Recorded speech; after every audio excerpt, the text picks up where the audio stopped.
بعض اہل تشیع سیدنا عثمان غنی رضی اللہ تعالیٰ عنہ کو غزوہ احد میں بھاگ جانے کی وجہ سے مطعون قرار دیتے ہیں، نعوذ باللہ، یعنی تان کرتے ہیں. ان کو کیسے سمجھایا جائے؟ میرے بھائی، ان کو سمجھانے کے لیے آپ کے پاس خود بھی تو قرآن و حدیث کا علم ہونا چاہیے نا.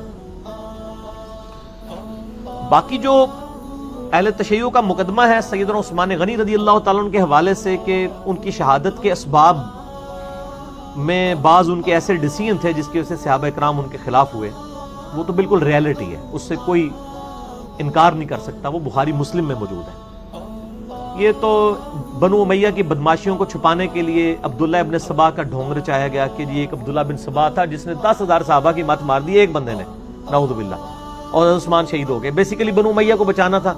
تو میں نے الحمدللہ وہ بھی پول ان کا کھول دیا. آپ عبداللہ ابن سبا کی حقیقت بھی یوٹیوب پہ لکھیں تو میرا لیکچر کھل جائے گا کہ عبداللہ ابن سبا ایک پرسنالٹی تھا، لیکن اس کا شہادت عثمان سے کوئی تعلق نہیں ہے. وہ بعد کی پرسنالٹی ہے.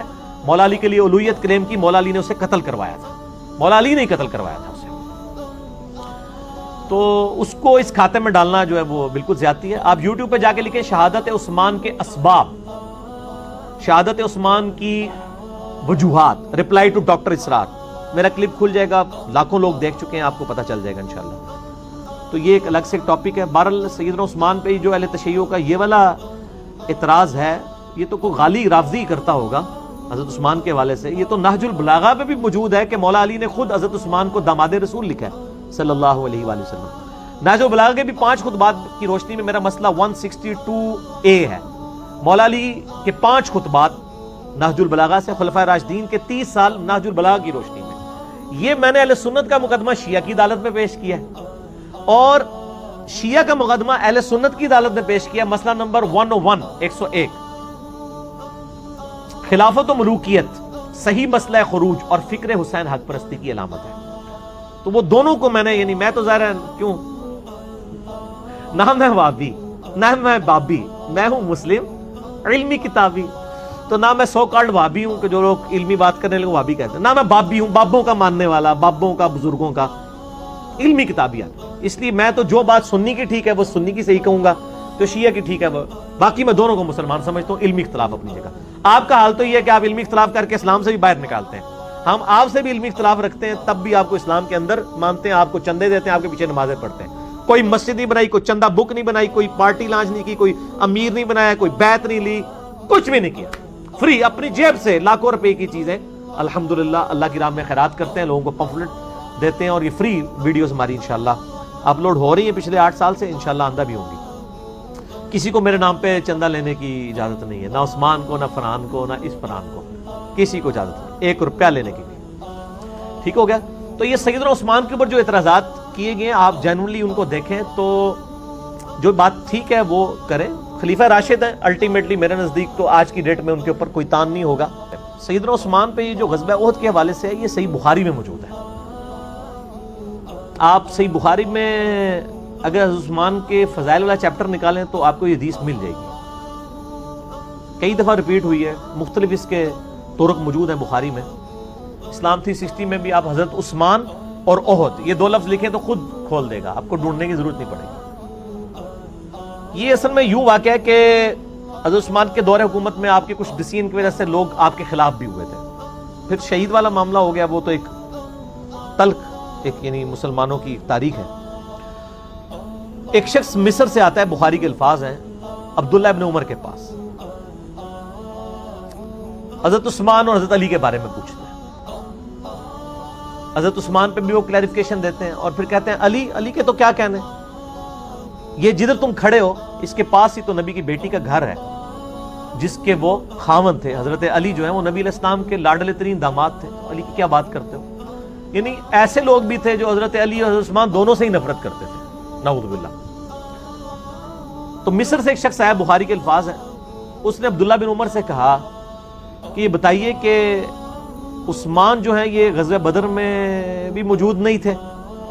عبداللہ بن عمر نے فرمایا ہاں نہیں تھے موجود، صحیح کہہ رہے ہو. اچھا. اس کے بعد اس نے کہا کہ حضرت عثمان جو ہیں غزوہ احد میں بھی بھاگ گئے تھے. عبداللہ بن عمر نے کہا ہاں ایسا ہی ہے کہ عثمان احد میں بھاگ گیا تھا. پھر اس نے کہا کہ حضرت عثمان جو ہیں وہ صلح حدیبیہ کے موقع پر بھی اصحاب جو شجرہ تھے جن کا قرآن میں ذکر آیا ہے کہ نبی علیہ السلام تم درخت کے نیچے بیعت لے رہے تھے، اللہ کا ہاتھ تھا ان کے ہاتھ پہ، نبی کے ہاتھ کو اللہ کا ہاتھ قرار دیا، ظاہر اللہ کے نائب ہیں صلی اللہ علیہ وآلہ وسلم. تو صلح حدیبیہ کے موقع پہ بھی عثمان کوئی نہیں تھا. عبداللہ بن عمر نے کہا، اس نے نعرہ لگایا اللہ اکبر. اس نے نعرہ اس لیے لگایا کہ بھئی حضرت عثمان کا چونکہ وہ مخالف تھا، 3 غلطیاں ہائی لائٹ کی اور عبداللہ بن عمر نے وہ سرٹیفائی بھی کر دیا، اس کو انڈورس بھی کر دیا. اب وہ جانے لگا تو عبداللہ بن عمر نے کہا ادھر آ تنوں پھکی بھی دیا نال. وہ یقین کریں عربی کے جو الفاظ ہیں نا وہ اس کا ترجمہ پھکی، اینٹی وینم، الزامی جواب ہی ہو سکتا ہے. اور ان کا مصر تو ہے اے بھی نال لے جا، یعنی ڈکار ماردا جائیں رستے جو تو حضرت عثمان ہوتے تان کیتا ہے نا تے اے مصر والے یہ جواب بھی میرے ساتھ لے جا.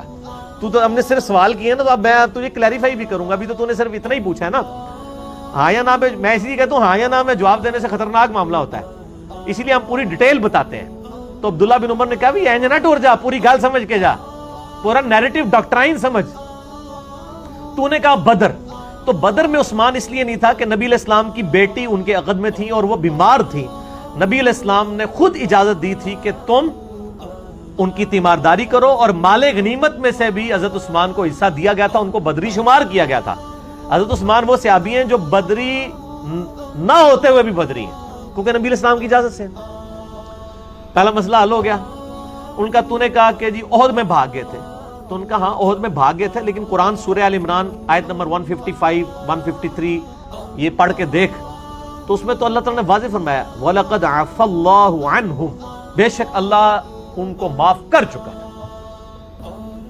احد میں جو غلطی ہوئی اللہ تعالیٰ نے قرآن میں صحابہ کی وہ غلطی معاف کر دی. پھر حضور کو بھی کہا صلی اللہ علیہ وآلہ وسلم، دیکھیں آپ اگر سخت زبان ہوتے اور آپ سختی سے بیہیو کرتے تو صحابہ آپ کے ساتھ سے ہٹ جاتے. تو آپ آندہ بھی ان کو اپنے مشوروں میں شامل رکھیں، ان کے ساتھ حسن اخلاق کا معاملہ رکھیں. مسئلہ حل ہو گیا. جب اللہ نے معاف کر دیا تو انہوں بہت ہی تکلیف ہے. اور کہا رہا صلح حدیبیہ، تو اس موقع پہ تو عثمان سے زیادہ معزز شخص ہی کوئی نہیں تھا. عثمان تو نبی علیہ السلام کی طرف سے نائب بنا کر بھیجے گئے تھے کیونکہ ادھر آل امیہ کی حکومت تھی نا. اے نہیں تو انہوں کوئی گل دسے گا کہ ابو بکر عمر علی کو کیوں نہیں بھیجا گیا. ان میں سے کسی کو بھیجا جاتا تو انہوں وٹ دینا سی انہوں نے. چونکہ ابو سفیان تھا وہ آل امیہ سے تھا، خاندانی سسٹم بڑا سٹرونگ تھا. حضرت عثمان بھی آل امیہ میں سے تھے، تو حضرت عثمان سے زیادہ کوئی اپروپریٹ شخص نہیں تھا کہ اس کو بھیجا جاتا، کیونکہ وہ خاندانی لحاظ رکھتے ہوئے حضرت عثمان کو ڈیمیج نہ کرتے، ورنہ وہ ایلچی کو قتل بھی کر سکتے تھے. حضرت عثمان کو جب بھیجا گیا تو بخاری میں آتا ہے کہ ان کی شہادت کی افواہ پھیل گئی کہ وہ تو انہوں نے مار دیا ان کو.